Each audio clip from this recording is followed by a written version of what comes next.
जिन्होंने सुख का सामना नहीं देखा है,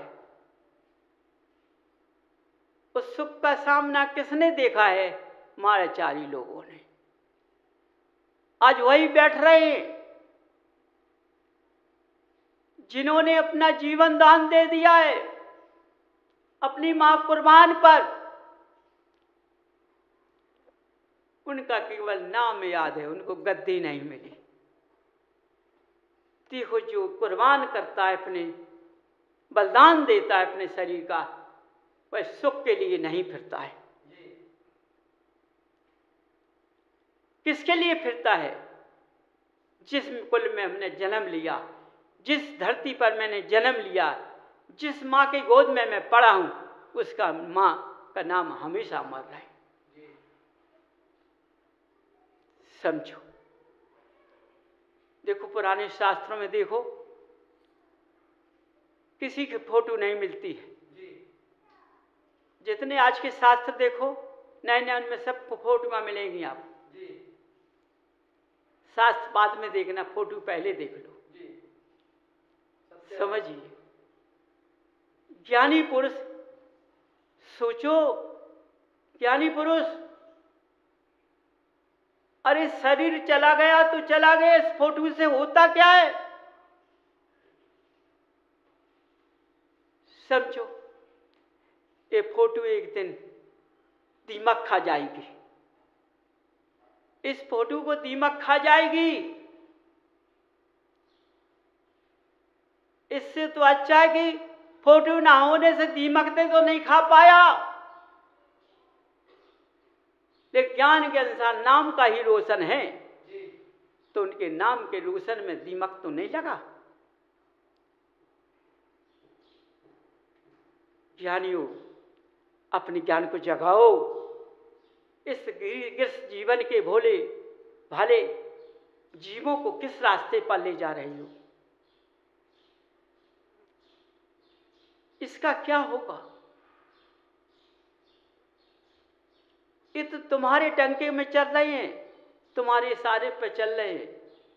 तुम्हारा चौहारा देखकर अपना चौहारा साथ लगा देते हैं और उस रास्ते से चल जाते हैं, क्योंकि इनको इतना ज्ञान नहीं है कि मैंने जब जन्म लिया 84 लाख के हुनियों में से एक मनुष्य पर्याय मिली है, एक चौराहा है, इसमें चारों दिशाएं होती हैं, चारों गति के जीव होते हैं।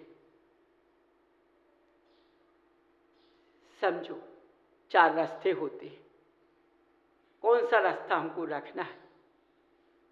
इस जीव ने कितना प्रयत्न किया तभी मनुष्य पर्याय मिली। वैसे मनुष्य पर्याय बहुत मुश्किल से मिलती है। आज मनुष्य इस मनुष्य पर्याय से कैसे खो रहा है, कैसे निकाल रहा है? अपने यश में, अपने इंद्रियों के भोग में, अपनी इच्छा की तृप्ति में, अपने मन पसंदी की इच्छाओं में। देखो, ये मन पसंद की इच्छा कितने समय की होती हैं, ये इच्छाएं कितने समय की होती हैं, इंद्रियों का भोग कितने समय का होता है। जिब्या तो हमेशा लपलपाती रहती है, वो तो भूखी की भूखी है। एक गड्ढा देखने में 9 इंच का लगता है, ये सारे कोठे खाली कर देता है, 9 इंच का 9 इंच दिखाई देता है, 11 इंच में नहीं बढ़ता है। समझो, जितना सबका गड्ढा है उससे अधिक नहीं जाता, कोठे के कोठे खाली कर देता है। अपना जीवन का समय इसी गड्ढे में लगा देते हैं आज के मनुष्य। पहले के मनुष्य अपने कुल को पहचानते थे, मनुष्य पर्याय को पहचानते थे, जिनवाणी को पहचानते थे, देवादेव अरनदेव को पहचानते थे, जिनालय को पहचानते थे, जिनालय की मर्यादाओं को रखते थे, जिनालय की मर्यादा को काटते नहीं थे। आज के मनुष्यों ने जिनालयों को खिलवाड़ कर दिया। मर्यादा को काट करके, विनय को काट करके असुविधाओं में फंस गए, पिकनिक का रूप धारण कर दिया। जिनाला कभी पिकनिक नहीं होता है। आज चारों तरफ देखो तो पिकनिक का काम कर रहे हैं।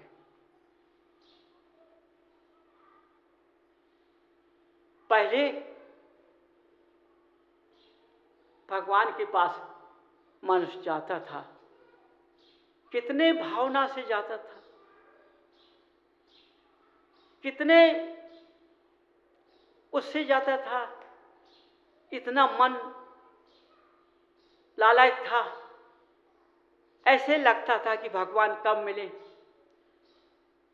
जब मनुष्य अपनी भावना को उदार करता हुए चलता था तो उस रास्ते में कोई दिखता नहीं था, केवल एक चीज दिखता कि हमें भगवान के दर्शन करना है। आज का मनुष्य बड़े बड़े पैसे वाले, बड़े बड़े अधिकारी, वो चाहते हैं कि मंदिर के दरवाजे पर मेरी गाड़ी खड़ी हो और सीधा मैं मंदिर में ही प्रवेश करूं। बताओ भगवान कहाँ है? जब भगवान के दरवाजे पर सादा खड़ी करके उनके अंदर प्रवेश करना है तो वे भगवान कहाँ है? वहां भगवान नहीं है, वहां जिनाला नहीं है, वहां पिकनिक है।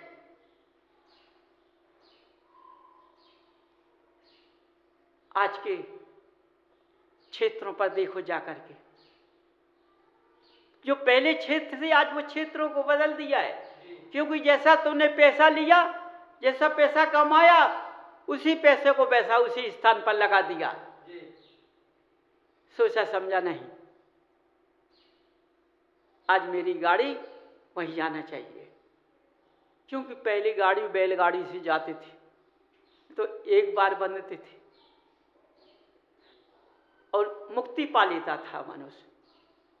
आज साल में कितने बार जाता है, लेकिन बंदों को बांध कर आता है, बंद काट कर नहीं आता है, बंद को बांध कर आता है, काट कर नहीं आता है।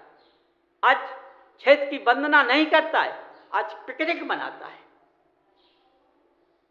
नीचे से डिब्बे भरता है, जूते मोजे पहनकर चलता है, रास्ते में अपना नशा करता चला जाता है, इंद्रियों को भोग करता चला जाता है और पर्वत राज का बसेरा करता हुआ अपने घर वापस लौट आता है। कहता मैं वंदना का आया। जहां कितने मोक्ष गए हैं, एक एक मिट्टी का कण वहां पवित्र है, लेकिन तुम्हारी भावना ने, तुम्हारी इंद्रिय की क्रिया ने उसको अपवित्र नहीं कर पाया, लेकिन स्वयं अपवित्र हो गए तुम। तो पर्वत राज पर कुछ नहीं मिला देखने को।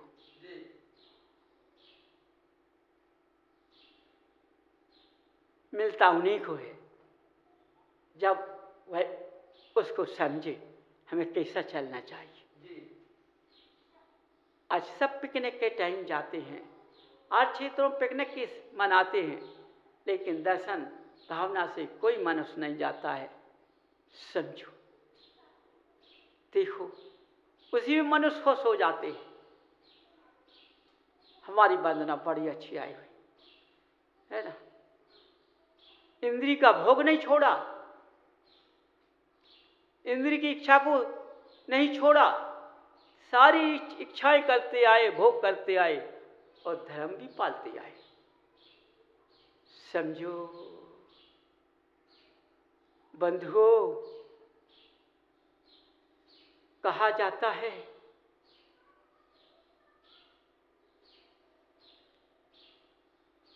कि बामी में एक ही जाता है, दूसरा नहीं जाता है। इस पुद्गल के अंदर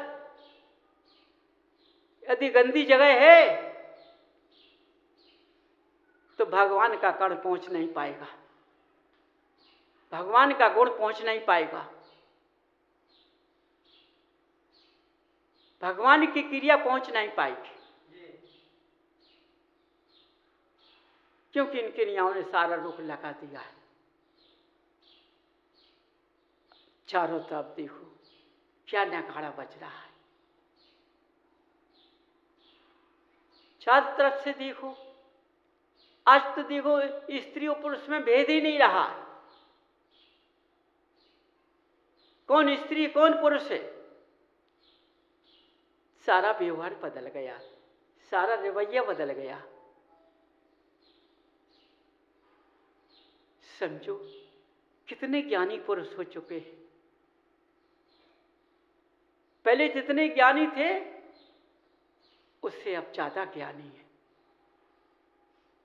समझिए, पहले ज्ञानी नहीं थे, क्योंकि पहले भगवान को भगवान मानते थे। अब विद्वान भगवान को भगवान नहीं मानते हैं। अब तो नौकरों को भगवान मानते हैं। गिरा सबसे बड़ा होता है। वो विद्वान कहते गिरों ने भगवान को नहीं छोड़ा है। कोई कहता है पंडित जी बताइए कि हमें मूर्ति मंगवाना है। हाँ, तुम्हारी राज पर फलानी मूर्ति मिलेगी, वो सब है।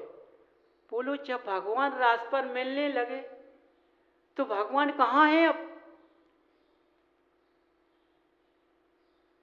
देखो,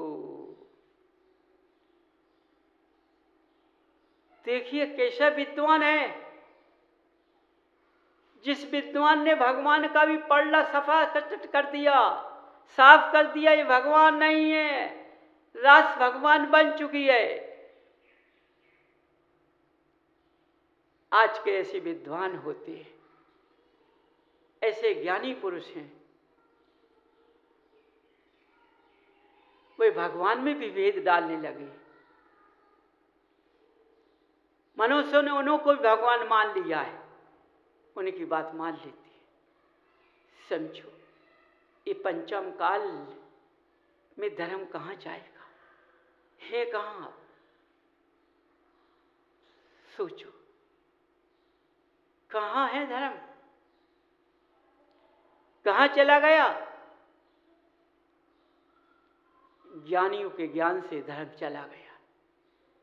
आज के ज्ञानियों ने धर्म को अलोप कर दिया। जितने विद्वान हैं, जिन्होंने धर्म के अनुभूति को खत्म कर दिया, मायाचारी के चक्कर से। कहीं चले जाओ, अब तो मदारी की डुगुड़ी बजती है, वैसा हाल है। इसलिए गृहस्थ के जीवो, अपने गृहस्थ को संभालो, क्योंकि इस भारत क्षेत्र पर विद्वानों ने भी धर्म को बदलने का पूरा बीड़ा उठा लिया है। धर्म का ही अंश नहीं रहने देंगे आज के ज्ञानी पुरुष। इसलिए भव्य जीवो, इसलिए पारस ने ऐसा द्वार खोला है, ऐसा स्थान खोला है, ऐसा स्थान चुना है कि अपने इस रास्ते को पा करके अपने जीवन की सफलता को प्राप्त करो, अपने जीवन का सुधार करो।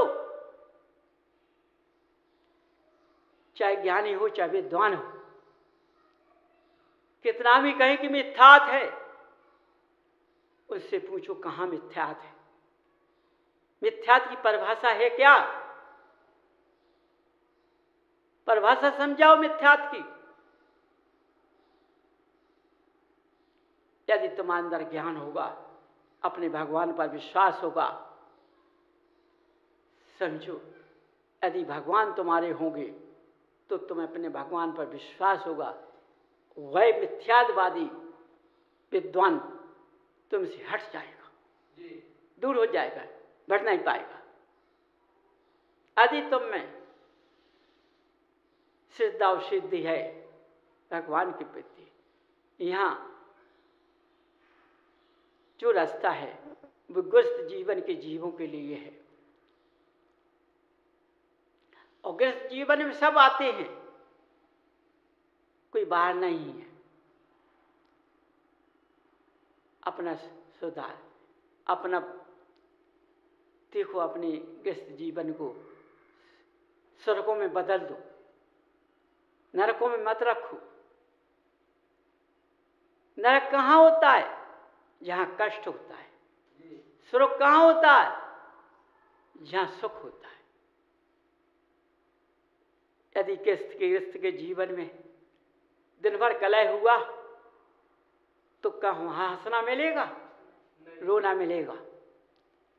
और गृहस्थ जीवन में, कहीं गृहस्थ जीवन में किसी के यहाँ दिन में हंसना मिलेगा तो स्वर्गों का वास मिलेगा। ये पहचान है स्वर्ग और नरक की। क्योंकि स्वर्गों में हमेशा मुस्कुराता हुआ जीव चलता है और नरकों में हमेशा तड़पता हुआ जीव चलता है। सुख और नरक की परिभाषा भरत क्षेत्र में गृहस्थ जीवन के लिए यही मार्ग है कि इस तरह से दो रास्ते हैं, मिथ्यावादी और सम्यक्तवादी। जो सम्यक्त पे चलता है वो मिथ्यात के पास नहीं पहुंच पाएगा। जो मिथ्यात के रास्ते पर चलेगा वह सम्यक्त के रास्ते पर नहीं पहुंच पाएगा। आज मिथ्यावादी मिलेंगे, सम्यक्त की पहचान ही नहीं मिलेगी। इसलिए गृहस्थ के जीवों, अपने गृहस्थ जीवन की लीला को संभालो। ये लीला कैसी है? यदि इस पंचम काल से, इस लीला से निकलना है तो तुम्हें भगवान की पहचान करना पड़ेगी, भगवान की भक्ति करना पड़ेगी। जैसे आप मकान को साफ रखते हो, कितने सफाई से रखते हो, कितने प्रकार के कलर पुतवाते हो, कितनी प्रकार की डिजाइन निकलवाते हो, हमारा मकान अच्छा लगे। इसी तरह से अपने मकान को सजाओ। वो तो छूट जाएगा, वो ध्वस्त हो जाएगा, उसका निशान नहीं मिलेगा और ना तुम्हारा निशान मिलेगा। तुम्हारा भी पुद्गल ध्वस्त हो जाएगा, लेकिन तुम्हारे जो पुद्गल के अंदर चित्रलेखाएं मिलेंगी, जो चित्रावली मिलेगी, जो शुद्धियां मिलेंगी,